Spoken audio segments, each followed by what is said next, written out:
నమస్తే, welcome to BCN news. నేను విజయలక్ష్మి. ముందుగా ముఖ్యాంశాలు. భీమవరంలో పలువురు నాయకులను మర్యాదపూర్వకంగా కలిసిన రాష్ట్ర మంత్రి డాక్టర్ నిమ్మల రామానాయుడు. వైసీపీ నాయకులు ఎంతటి దుర్మార్గులో తనకన్నా తెలిసిన వారు మరొకరు లేరు. ఇండి ఎమ్మెల్యే రఘురాం కృష్ణంరాజు. ప్రభుత్వం రైతులకు ధాన్యం బకాయిలను వెంటనే చెల్లించాలి. సిపిఎం పశ్చిమ గోదావరి జిల్లా కార్యదర్శి బలరాం. పశ్చిమ గోదావరి జిల్లా పాలకోడేరు మండలం శృంగవృక్షం గ్రామానికి చెందిన క్రొవ్విడి మధులాష్ బాబు ప్రతిభకు తెలంగాణ ముఖ్యమంత్రి రేవంత్ రెడ్డి అభినందనలు. రాష్ట్ర మంత్రిగా ప్రమాణ స్వీకారం చేసిన డాక్టర్ నిమ్మల రామానాయుడు గురువారం భీమవరం విచ్చేసి పలువురు నాయకులను కలిశారు. ఎమ్మెల్యే పులపర్తి రామాంజనేయుల్ని ఆయన నివాసం వద్ద మర్యాదపూర్వకంగా కలిశారు. ఈ సందర్భంగా అంజుబాబు మాట్లాడుతూ రామానాయుడు మంత్రిగా తన బాధ్యతలు నిర్వహించి మన జిల్లాకి మంచి పేరు తీసుకురావాలని ఆకాంక్షించారు. రామానాయుడిని సాలువాతో సత్కరించారు. అనంతరం మంత్రి రామానాయుడు జనసేన జిల్లా అధ్యక్షులు కొటికలపూడి గోవిందరావు నివాసానికి వెళ్లి మర్యాదపూర్వకంగా కలిశారు. అదేవిధంగా టీడీపీ రాష్ట్ర పొలిట్ బ్యూరో సభ్యురాలు భీమవరం నియోజకవర్గ ఇన్ఛార్జ్ తోట సీతారామలక్ష్మి నివాసానికి వెళ్లారు. ఈ సందర్భంగా తోట సీతారామలక్ష్మి సత్యనారాయణ దంపతులు, తోట జగదీష్లు రామానాయుడుకు ఘన స్వాగతం పలికి సత్కరించారు. టీడీపీ రాష్ట్ర నాయకులు మెంటే పార్థసారథి, కోళ్ల నాగేశ్వరరావు, వేంద్ర శ్రీనివాస్, మెరగాని నారాయణమ్మతో పాటు పార్టీ శ్రేణులు పెద్ద ఎత్తున విచ్చేసి రామానాయుడుకు శుభాకాంక్షలు తెలిపారు. ఈ సందర్భంగా రామానాయుడు మాట్లాడుతూ 2014లో తనకు ఎమ్మెల్యే టికెట్ ఇప్పించి తన ఎదుగుదలకు పార్టీ జిల్లా అధ్యక్షురాలుగా పనిచేసిన తోట సీతారామలక్ష్మి ఎంతో కృషి చేశారని కొనియాడారు. ఆక్వా ఎక్స్పోర్ట్ అసోసియేషన్ నాయకులు ఇర్రింకి సూర్యారావుతో పాటు పలువురు నాయకులు మంత్రికి శుభాకాంక్షలు తెలిపారు. సంఘ సేవకులు చెరుకువాడ రంగసాయి డాక్టర్ నిమ్మలకు శుభాకాంక్షలు తెలిపి సత్కరించారు.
నియోజకవర్గ తెలుగుదేశం పార్టీ నాయకులకు, కార్యకర్తలకు అందరికీ కూడా ముందుగా నా హృదయపూర్వకమైన ధన్యవాదాలు తెలియజేసుకుంటూ ఈరోజు ఈ మైక్ పట్టుకుని ఒక శాసనసభ్యుడిగా కానీ లేదా ఈరోజు ఒక మంత్రిగా కానీ మాట్లాడుతూ ఉన్నామని అంటే అది సీతారామలక్ష్మి గారు మాకు ఇచ్చినటువంటి స్ఫూర్తి.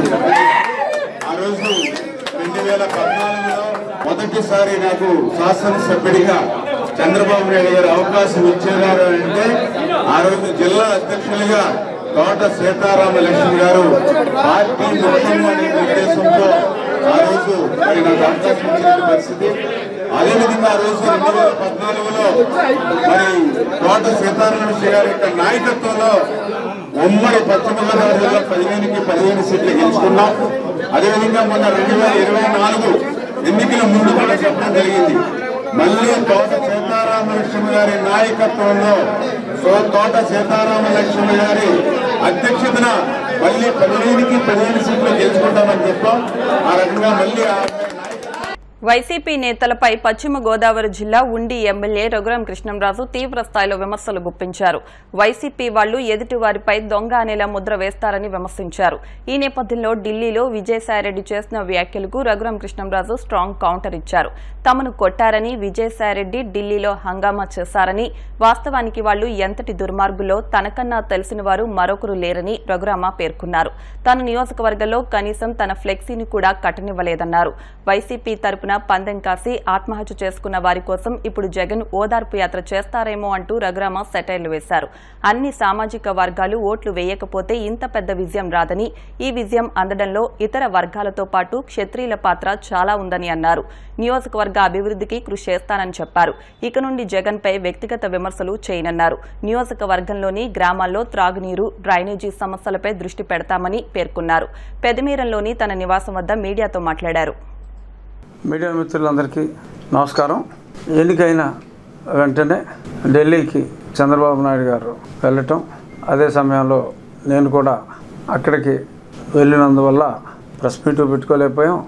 ఇంకా ప్రజలకు కూడా అక్కడక్కడ కలిసిన వాళ్ళకి, నా విజయానికి బాగా ఎక్కువగా సహకరించిన వాళ్ళందరికీ నేను పేరు పేరున ఫోన్ చేసి చెప్పడం తప్ప ప్రజలకి ధన్యవాదాలు చెప్పుకోవడానికి రావాల్సిన సమయంలో రామోజీరావు గారు మరి ఆయన లేకపోవటం, ఒక 2 రోజులు మళ్ళీ సంతాప దినాలు, ఆ సంతాప దినాల్లో ఎటువంటివి చేపట్టకపోవటం వల్ల ప్రెస్ మీట్ని హ్యాపీగా పెట్టుకోలేకపోయాం. నా విజయంలో మీడియా పాత్ర చాలా ఉంది. ఏదో 1-6 మీడియాలు పోటీ ఇంకెవరిద్దరి మధ్యన ఉందని చెప్పి అన్నప్పటికీ, బట్ మెజారిటీ మీడియా అంతా కూడా నా విజయాన్ని ఆకాంక్షించారు. అలాగే నేను నా పర్యటనలో ప్రజలకు ఇచ్చిన ప్రతి మాట కూడా ప్రజలందరికీ చేర్చేలాగా ఈ విజయంలో ప్రముఖ పాత్ర వహించిన మీడియాకు కూడా నా హృదయపూర్వక కృతజ్ఞతలు తెలియజేసుకుంటున్నా. అలాగే రేపు సోమవారం నుంచి మాకు అసెంబ్లీ సమావేశాలు ఉన్నాయి.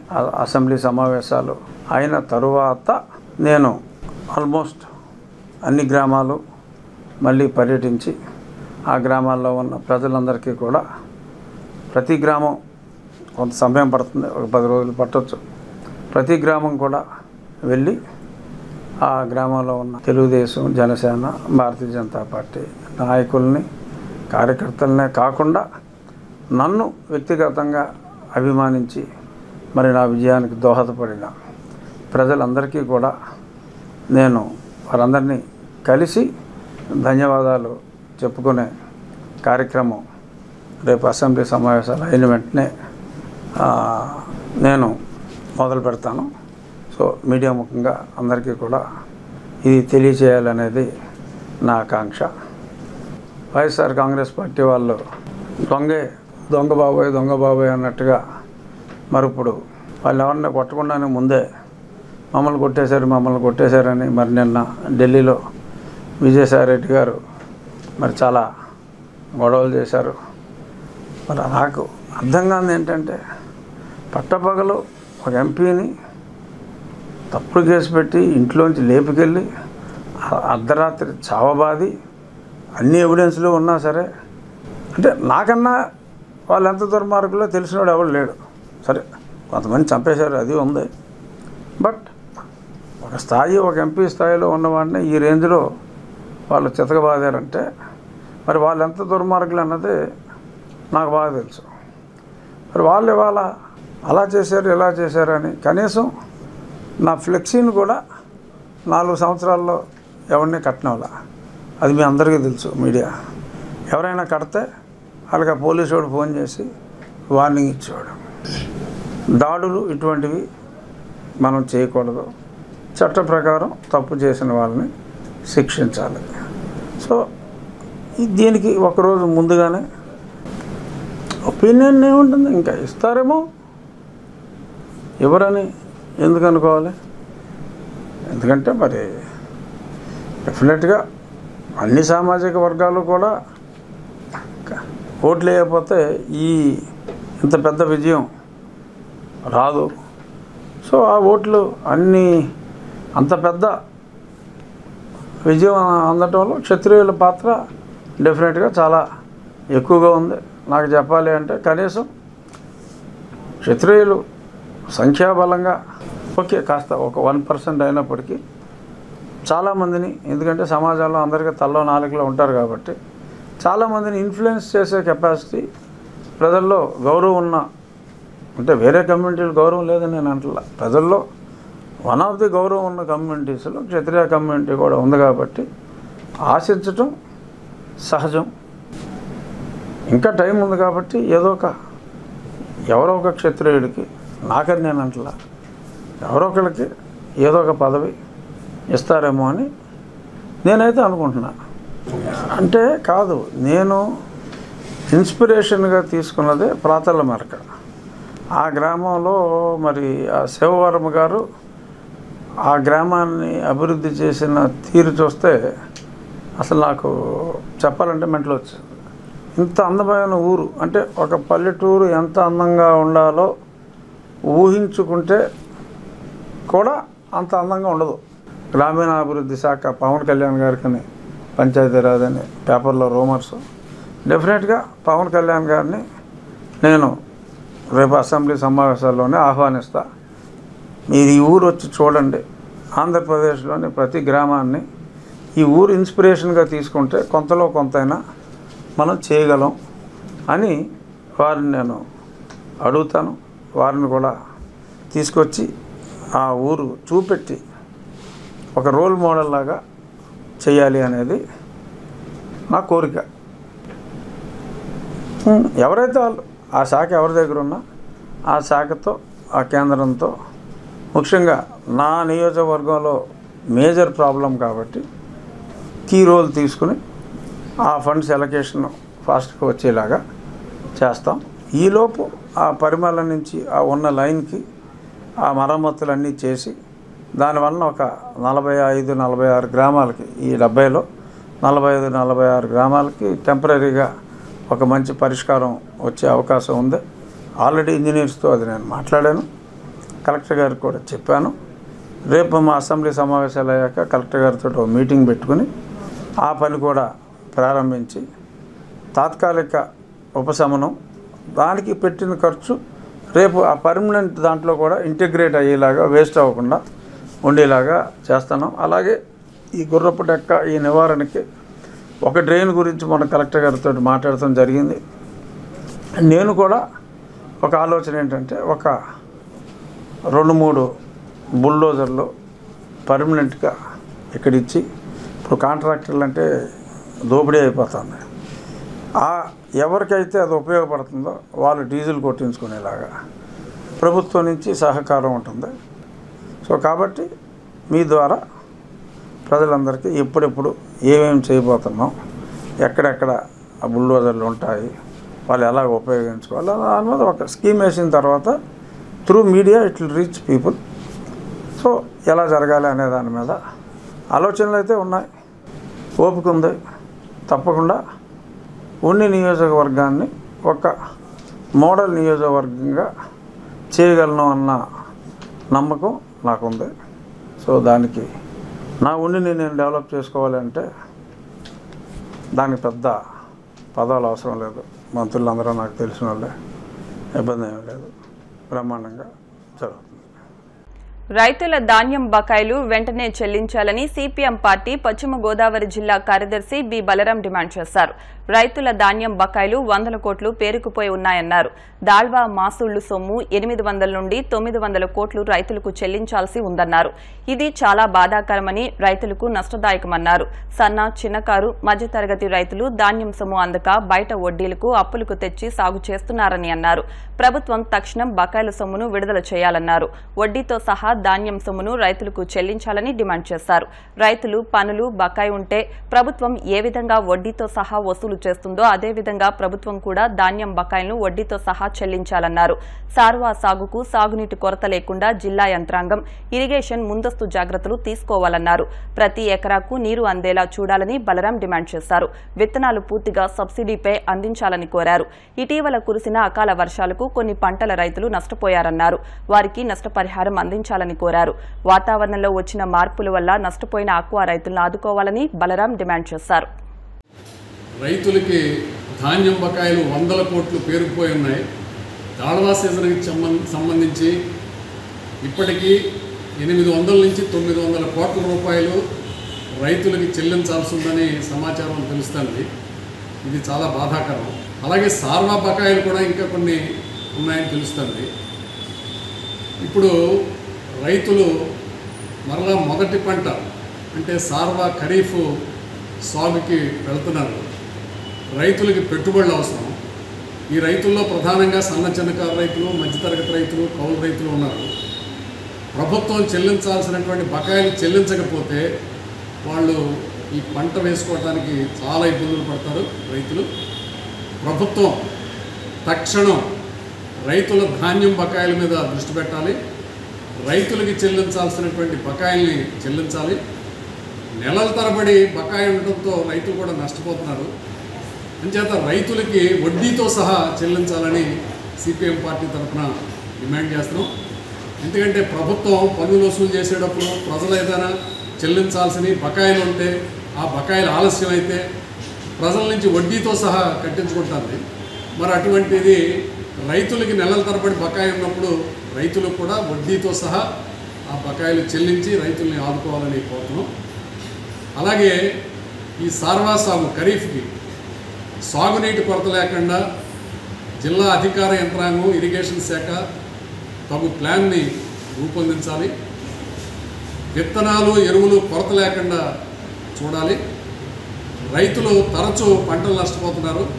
దీనివల్ల సన్న చిన్నకారు రైతులు, పేద రైతులు, కౌలు రైతులు తీవ్రంగా నష్టపోతున్నారు.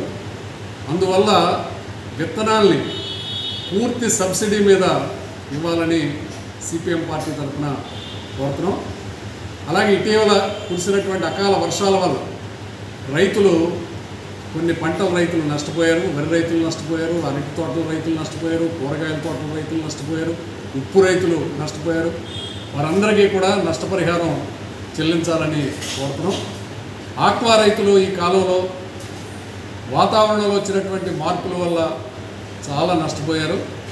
ఆక్వా రైతులను కూడా ప్రత్యేకంగా ఆదుకోవాలని సిపిఎం పార్టీ తరఫున విజ్ఞప్తి చేస్తాం. దర్జీ వృత్తి ఆనాటి రోజుల్లో ఒక వెలుగు వెలిగిందని, ప్రస్తుతం రెడీమేడ్ వస్త్రాల వ్యవస్థ రావడంతో దర్జీ వృత్తి క్రమేణా మసకబారుతూ వస్తోందని గాంధీ కస్తూర్బా ఆదర్శ మహిళా కేంద్రం కుట్టు మిషన్ శిక్షణ ఉపాధ్యాయులు దుర్గా రత్నమాల అన్నారు. శ్రీ విజ్ఞాన వేదిక ఆధ్వర్యంలో గాంధీ కస్తూర్బా ఆదర్శ మహిళా కేంద్రంలో జాతీయ కుట్టు యంత్రం దినోత్సవాన్ని నిర్వహించి 8 మందిని సత్కరించారు.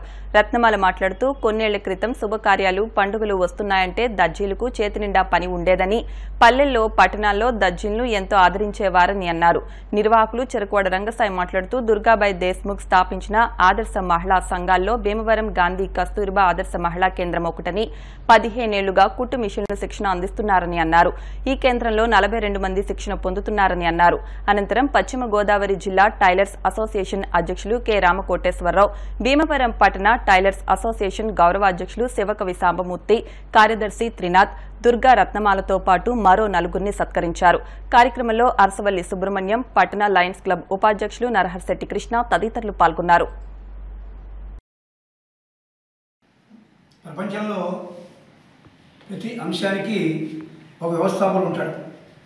ఆ వ్యవస్థాపకుడు ఎన్ని వేల సంవత్సరాల క్రితం చేసినా సరే ఆ వ్యవస్థకు చేసినటువంటి ఆ కార్యక్రమం యుగాల వరకు ఉండిపోతుంది నిరూపించే వ్యవస్థలో ఈ కుట్టు మిషన్ అనేది ఇవాళ కోట్లాది మంది జీవనోపాధికి ఆధారంగా ఉంది. ప్రతి సామాన్యుడి ఇంట్లో కూడా కుట్టు మిషన్ ద్వారా జీవనోపాధి గడుపుతూ పిల్లల్ని చదివించుకుని ఉన్నత విద్య కూడా పంపినటువంటి సంఘటనలు కుట్టు మిషన్ల ద్వారా వచ్చింది. అటువంటి దర్జీలకు ప్రజల్ని దర్జీగా పంచుతూ ఒక దర్జీ మరి అది ఇంట్లో చిరిగిపోయిన చొక్కాలు వేసుకుంటారు. అటువంటి పరిస్థితి నుంచి ఇవాళ ఈ దర్జీ వ్యాపారం, ఈ కుట్టు మిషన్ల నుంచి మహిళా సంఘాలు, మరి మహిళలు ఎంతోమంది ఇంట్లో జీవనోపాధి పొందుతున్నారు. విలియం హో అనే ఆయన దీనికి ఇలా కనుక్కుంటే పాత యంత్రం ఈ మిషన్ ద్వారా వచ్చింది. అందుకని ఇవాళ గాంధీ కస్తూర్బా ఇక్కడ ఎన్నో సంవత్సరాలుగా జయమ్మ గారు, దుర్గాబాయి దేశ్ముఖ్ గారు వచ్చి ప్రారంభించారు. ఇక్కడ భగవాన్ గారు, లక్ష్మీనారాయణ గారు వీళ్ళంతా కుట్టు మిషన్ల ప్రాధాన్యత ఇచ్చి ఇక్కడైతే ప్రారంభిస్తే మరి ఇంచుమించు సుమారు 70 ఏళ్ళ నుంచి ఈ కార్యక్రమం జరుగుతుంది తెలియజేసుకుంటున్నాం. మరి ఇప్పుడు విలియం హోప్ వచ్చిన టైలర్స్ అసోసియేషన్ వారు ఎలియాస్ హౌస్ అనే ఆయన ఈ కుట్టు యంత్రాన్ని మొట్టమొదట ప్రారంభించడం జరిగింది ఈ రోజున. ఈ సందర్భంగా మరి అనేక మంది మహిళలు ప్రత్యేకంగా వాళ్ళ కుటుంబ పోషణ కోసం ఈరోజు ఈ కుట్టు మిషన్లు నేర్చుకుని వాళ్ళు స్వతంత్రంగా వాళ్ళ కాళ్ళ మీద నిలబడటమే కాకుండా మరి ఈ భీమవరంలోని కస్తూర్బా గాంధీ ఈ కుట్టు శిక్షణా కేంద్రంలో గత 15 సంవత్సరాలుగా మరి 400 మంది మహిళలు ఉపాధి పొందుతున్నారు.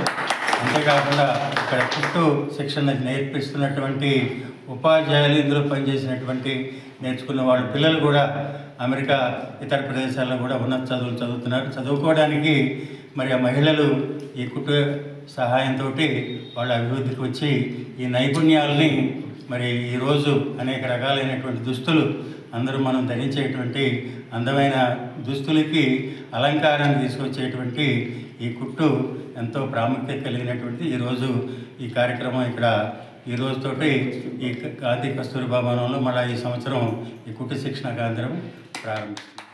ఈ కార్యక్రమాన్ని నిర్వహించడం పెద్దలు కస్తూర్బాయి కుట్టు శిక్షణ కేంద్రం ఈ రోజు నుంచి ప్రారంభించి మరి మహిళామణులకి మరి ఎన్నో సంవత్సరాలుగా ఇక్కడ ఈ కార్యక్రమం నిర్వహిస్తున్నారు.